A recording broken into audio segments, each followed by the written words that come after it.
नमस्कार, आप देख रहे हैं बिंदास टीवी न्यूज। ग्राम पंचायत शेलार के सरपंच किरण चन्ने के खिलाफ सदस्यों ने डाली थी भिवंडी शहर कलेक्टर के पास अर्जी। कलेक्टर द्वारा की गई कार्रवाई, सरपंच किरण चन्ने को देना पड़ा इस्तीफा। शेलार गांव के सदस्यों ने सरपंच के इस्तीफा होने पर भिवंडी पश्चिम के आमदार महेश चौगुले व भाजपा भिवंडी शहर जिला अध्यक्ष हर्षल पाटिल को बुलाकर पुष्पगुच्छ देकर किया स्वागत। इसके पश्चात की पत्रकार परिषद। Bureau report Sunil Pande.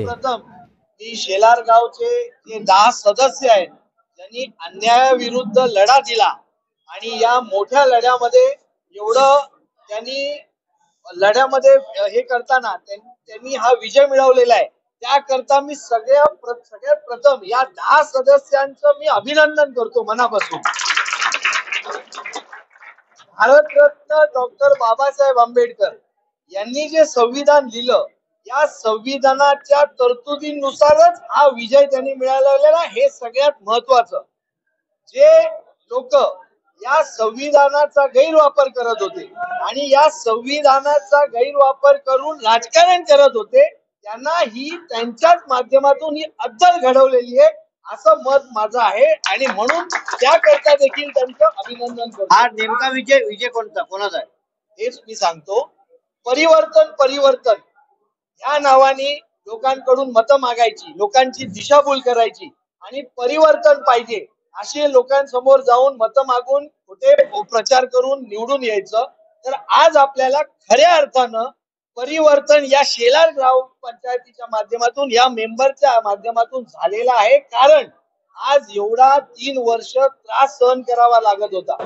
खंडणी स्वरूपात लोकांकडून पैसे उकळण्यात येत होते, लोकांवर खोट्या केसेस दाखल करण्यात येत होता, सगळा गैरप्रकार आणि गैरव्यवहार चाललेला।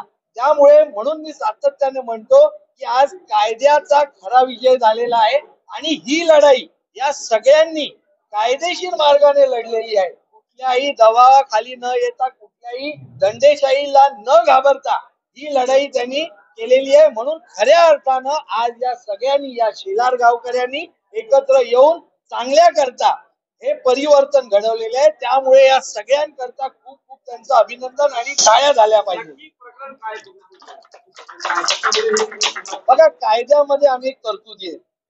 या कायद्यामध्ये एक अशी तरतूद आहे की जर सगळ्या सदस्य, ग्रामपंचायतीचे निवडून आलेले सदस्य आहेत, त्यांना जर वाटत असेल की आपला हा जो सरपंच आहे हा मनमानी कारभार करतोय, हे या गावाकरता, या गावाच्या हिताकरता न वागता ही जी काही कामं करतोय, मग त्याच्यामध्ये जी अनेक कामं त्यांनी त्यांच्या अर्जामध्ये मांडलेली की लोकांवर अत्याचार होत आहेत, लोकांच्या हिताकरता कामं होत नाहीयेत आणि म्हणून या सगळ्यांनी एक कायदेशीर तरतूद आहे की या सगळ्यांनी एकत्र येऊन राजीनामे दिले की हा सरपंच मनमानी कारभार करतोय, त्याचे दंडेशाही पद्धतीने कारभार करतोय, म्हणून आम्हाला ते मान्य नाही, आम्ही सगळे राजीनामे देतो, तुम्ही ही जी ग्रामपंचायती डिसॉल्व्ह करा असे त्यांनी राजीनामे दिले। राजीनामे दिल्यानंतर देखील किती वाईट परिस्थिती ही कायद्यामध्ये तरतुदीत आहे। जो कायद्याचं ज्ञान असलेला माणूस, जो कायद्याची पदवी असलेला माणूस, त्याला हे माहित असून देखील ते राजीनामे त्यांनी एक्सेप्ट केले नाही, म्हणजे हे राजीनामे किती म्हणजे मगरुरी बघा की राजीनामे एक्सेप्ट केले नाही। त्याकरता देखील मग यांना पुन्हा अर्ज करावे लागले, मग ते त्यांचे राजीनामे मंजूर झाले आणि मग हा प्रस्ताव शासनाकडून दाखल झाला, कारण त्या कायद्यातच तरतूद आहे तशी।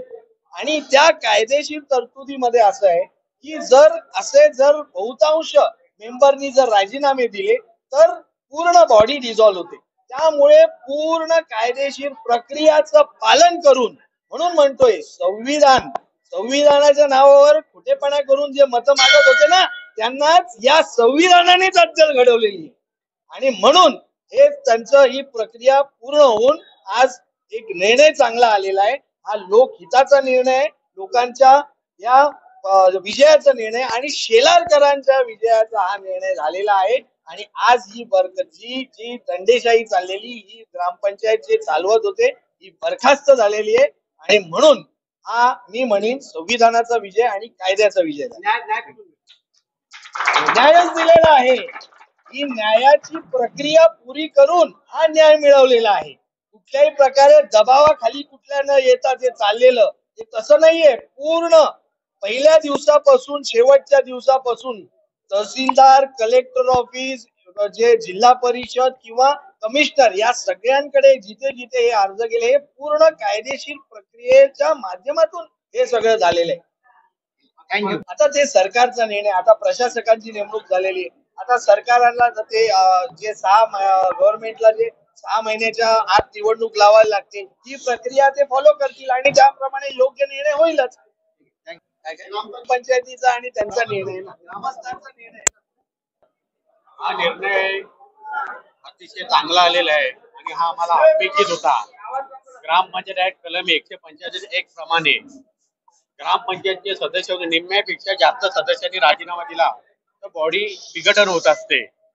आम्ही त्या पद्धतीने कायदेशीर प्रक्रियाप्रमाणे 18/7/2023 रोजी आम्ही सरपंचाकडे राजीनामा दिला. राजीनामा दिल्यानंतर 31/7च्या मीटिंग मध्ये त्यांनी तो राजीनामा नॉट एक्सेप्टेड म्हणजे आमचा राजीनामा स्वीकारला नाही. कायद्यामध्ये असं आहे का, ज्या प्रोसिडिंगमध्ये 16 नंबरला तो विषय होता सहीची पडताळणी, जर राजीनामा दिल्यानंतर फक्त त्याने आम्हाला विचारायचं होतं का ही सही तुमची आहे का, सदस्यांची आहे का, परंतु आम्ही आमची सही आहे एवढा विषय घ्या. परंतु त्यांची दंडशाही, दादागिरी, हुकुमशाही एवढी होती का ते कोणाचे न ऐकता तुम्हाला पुढे अपील करा, मी म्हणजे कायदा, मी म्हणजे गाव, अशा पद्धतीची वागणूक होती. त्यांनी नॉट ऍक्सेप्टेड केल्यानंतर आम्ही कलेक्टर साहेब ठाणे यांच्याकडे अपील केला. त्या अपिलामध्ये आमच्यासाठी निकाल झाला आणि आमचा राजीनामा मंजूर केला. राजीनामा मंजूर केल्यानंतर कायद्याप्रमाणे जो व्यक्ती व्यथित होतो, जर आमचा राजीनामा मंजूर झाले नाही तर आम्ही अपील करायला पाहिजे. पण सरपंच त्याच्यामध्ये व्यथित होता. सरपंचाने उपविभागीय अधिकारी कोकण विभाग कलेक्टर साहेब यांच्याकडे अपील केला. ते अपील देखील तिथे त्यांचा अपील नामंजूर केला आणि अपील नामंजूर केल्यानंतर हा विघटनाचा प्रस्ताव म्हणजे ग्रामपंचायत पासून पंचायत समिती, पंचायत, जिल्हा परिषद, जिल्हा कलेक्टर साहेब विभागीय अध्यक्ष अशा पद्धतीने तो प्रस्ताव होता. त्या प्रस्तावाला देखील त्यांनी चॅलेंज हायकोर्टामध्ये केला. हायकोर्टाने देखील त्यांची दखल घेतली नाही आणि काल आमची ती ऑर्डरवर शिक्कामोर्तब झाली आणि ऑर्डर झाल्यानंतर गॅजेट करावा लागतो गव्हर्नमेंटचा, क्योंकि निवडणुकीची जी प्रक्रिया असते आणि ते देखील आमचं काल झालेलं आहे. आणि ती ऑर्डर आमच्यासाठी, हा विजय हा फक्त आमचा मेंबरांचा नसून हा संपूर्ण गाववाल्यांचा आहे. त्यांचा आशीर्वाद, त्यांची प्रेरणा होती म्हणून आम्ही करू शकलो. आज एवढा आम्ही जर एक पाऊल उचलले, आज आम्ही जनतेतून निवडून आलोय, निवडून होऊन राजीनामा जरी खाऊ नाहीये देखील आम्ही, कारण याचं कारण एवढंच आहे, त्याची जी हुकुमशाही होती. आज संपूर्ण आपल्या या जिल्ह्यामध्ये किंवा देशामध्ये कपिल पाटील साहेब केंद्रीय मंत्री खूप चांगल्या पद्धतीने काम करतायत. त्यांना उद्धट बोलले. आमदार महेश चौगले साहेब एवढ्या चांगलं ते काम करतात, शेलार गावाकरता करोड रुपये त्यांनी दिलेले आहे, त्यांच्याबद्दल उद्धट बोलणार मी म्हणजे कोण आहे असं त्याला वाटू लागलंय हुकुमशाही पद्धतीने. आणि आता मध्यंतरी तुम्ही पाहिला असेल टोरान पॉवर वर मोर्चा काढला. त्या टोरान पॉवरच्या मोर्चामध्ये आपण सर्वांनी ऐकलं असेल, मैं जैसा टोरान पॉवर का मोर्चा निकाला वैसा मैं जिस गांव से ग्राम पंचायत से सरपंच हूँ वहां के सदस्य ने राजीनामा दिया, ऐसे में 100 सरपंच कुर्बान करूंगा. अगर 100 सरपंच कुर्बान करा तो एक सरपंच का अगर लोगों ने रिजाइन किया है सदस्य, तो उनका एक्सेप्ट क्यों किया नहीं? ये लोगों की दिशाभूल करे, हे फक्त स्वतःचा स्वार्थ आहे. तो टोरान पॉवरचा मोर्चा पण आहे ना, हा पण स्वार्थ आहे. आम्ही जेव्हा बॉडीमध्ये, मागच्या बॉडीमध्ये घरच्या मोहित संदीपने सगळे सरपंच होते टोरान पॉवरचा, आमच्याकडे एक येत नव्हता माणूस, अंडरग्राऊंड लाईन नव्हती. परंतु हा सरपंच झाल्यानंतर ऍडव्होकेट किरण चन्ने हा सरपंच झाल्यानंतर संपूर्ण गावाने टोरान पॉवरची हात मिळवणी करून लाईन टाकून घेतली आणि सर्वांचे लाईन कापून टाकले. गोरगरिबांना अन्याय झाला.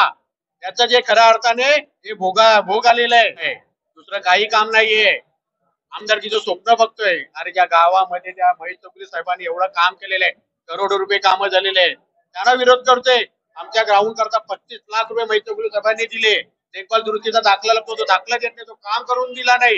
आजूबाजूच्या लोकांना चढवण्याची कामं केली. आता जल जीवन मधून आमच्या शेलार गावाला 12,500 कोटी कपिल पाटील साहेब केंद्रीय मंत्री आणि महेश चौगले स्टेट गव्हर्नमेंटचे आमदार यांच्या माध्यमातून आले. ते काम होऊन देत नाही का, तर टक्केवारी पाहिजे. शेलार गावाला पाण्याची एवढी टंचाई आहे. आज 3 महिन्यापूर्वी हा काम आलेला आहे, पण तो काम होऊन देत नाही का, तर त्याची जोपर्यंत पोली भाजत नाही तोपर्यंत होत नाही. एक कुठे गावामध्ये खड्डा खोदला तर तिथे याची माणसं जातात आणि टोरामोरची गावात गावात खड्डे मोठे मोठे खोदले, किती माणसं झाली नाही याच्यावर समजून याचा काय ते लागेबंदी झालेली आहे. आणि काहीतरी ढकलायचा राजीनामा टोरामोर, काय संबंध टोरामोरचा आमचा? आम्ही टोरामोरला नेहमीच विरोध केलेला, आजही केल्याने उद्याही करणार आहोत. परंतु त्यांनी काय केले ना, आम्ही कायदेशीर मार्गाने एकदम गेलेलो आहोत. कायदेशीर मार्गाने ऑर्डर झालेला आहे आणि हा विजय आम्ही मेंबर हे निमित्त मात्र आहे. आमच्या मागे आशीर्वाद आहे. खरा विजय गावाचे. कोणाचा? हा खरा विजय गावकऱ्यांचा.